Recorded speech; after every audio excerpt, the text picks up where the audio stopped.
In continuing with Anime Analysis Month, we now come to the top 11 saddest anime moments. My most successful video on YouTube to date, well over 73,000 views. This trumped even the top 11 anime perverts, and that's saying a lot. Anyway, I gotta thank my friend H Villain. He helped perfect my video making process on YouTube. Arguably, if it wasn't for him, this countdown probably wouldn't be like what it is today. Also, I gotta thank him for doing the intro to Anime Analysis. Oh, and speaking of which, cue the intro.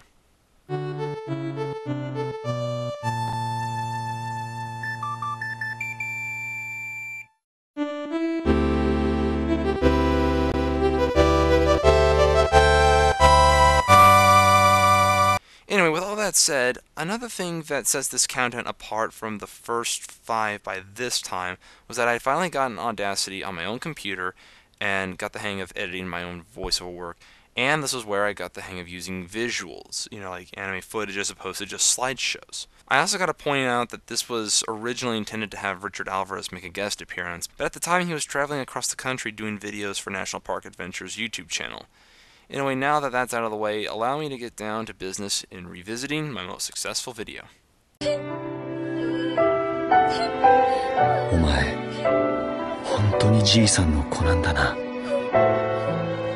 Oh, and for the record, I would have included that bit in the in-between shots when I put the numbers there, but I didn't know that Usagi Drop was made into an anime until July of 2011, 9 months after I made this countdown. At number 11, I had the death of Ash from Pokemon, the first movie. Like I said, I know it seems like a bit of a stretch putting him on this list, but a lot of kids did watch Pokemon when it first came out, and I think what made this very sad was Pikachu crying, and it kind of made almost everyone as a kid cry, but I still find how it was resolved such a load of crap, even by children anime standards. At number 10, I had Senna's departure from Bleach, Memories of Nobody. This was a really good anime movie, but I think its biggest tearjerker is when Senna starts to fade away.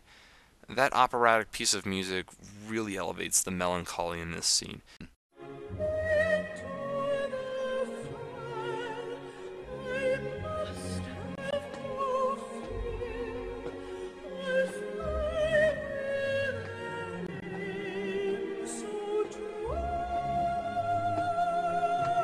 It's rather uncommon. It's not something you normally see in Bleach. I don't know why, but it reminds me of something Douglas MacArthur once said, that old soldiers don't die, they just simply fade away. At number 9, I had the death of Riku from Blood Plus. I had mixed feelings about it then, and I have mixed feelings about it even to this day. What makes it sad is that here's this innocent 14-year-old boy, oh, and at first I thought he was either 10 or 12, getting whisked away along with his older brother on Saiya's Odyssey to defeat Diva. But by episode 32, Diva raped and killed him. I felt really sorry for the kid because he was a non-fighter even after he became Saiya's Chevalier, and without even knowing it became a prime target by Diva. Now, here's where I get my mixed feelings about this scene, because if he hadn't died at that point, his development would have stopped, because being a Chevalier meant he would stay at that same age unless he was killed correctly by, say, one of Diva's Chevaliers. And he would have just gotten in the way unless, of course, he discovered and honed his newfound abilities. And just what were these newfound abilities Riku could have had? Nobody knows! At number 8, I had Niu, aka Lucy's traumatic memory from Elfenlied. Now, there have been some people who got the wrong idea from this bit. They think it's the dog being mercilessly beaten to death was what I was referring to. No, not exactly. It was how it affected Lucy psychologically speaking, because that then led to this memorable bit. Who isn't human? Do you know who isn't human? People like you!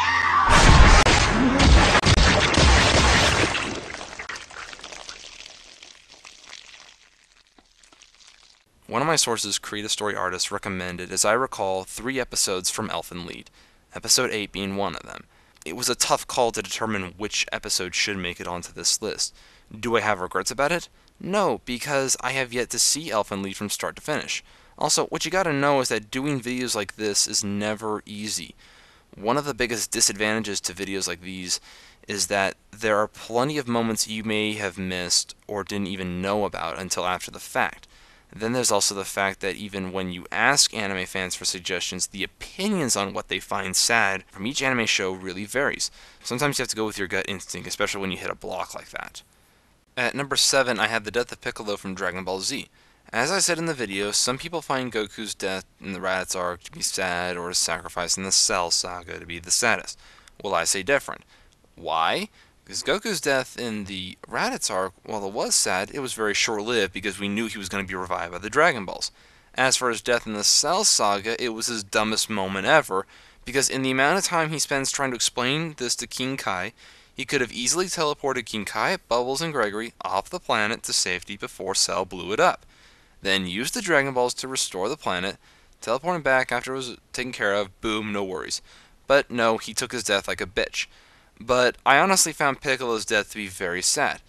Dragon Ball Z was my very first anime, and seeing Piccolo give his life for Gohan, added with his parting words, was a big tearjerker in that episode. Now, granted, Piccolo does return in the 3rd season, but we didn't know that at the time. We thought he would never return because of the fact that if Piccolo or Kami, or both at that point, died, then the Dragon Balls would disappear with them. At number 6, I had Momiji's backstory in Fruits Basket. You would never think that someone so cheerful and energetic like Momiji Soma could make you feel like crying, but this is really heart-wrenching. Being rejected by a parent is both sad and painful, and you could just feel the pain in Momiji in this scene. Fruits Basket has a lot of funny moments, but as far as the sad moments go, there's also a lot of them too. But like so many, I feel Momiji takes the cake here. True, some fans debate that Hattori's love story was sad, and some feel the same way about Kyo's backstory. And while I do agree with them on that, it was one of those, if you had to twist my arm and force me to choose, I would have picked Momiji's. At number 5, I had the ending to Wolf's Rain. This, according to every girl I ever talked to who's into anime and had seen this show, said was a real tearjerker for them. I couldn't pass this one up. It's sad that they try to find paradise, but they never do. But from a storytelling standpoint, if it's true to life, how can you go wrong? Because life does not always resolve itself in a poetic manner. Life does not always have clear-cut questions and answers. But yeah, this was really depressing. A fitting choice for number 5. At number 4, I had the death of Rika Fruit from When They Cry Higurashi.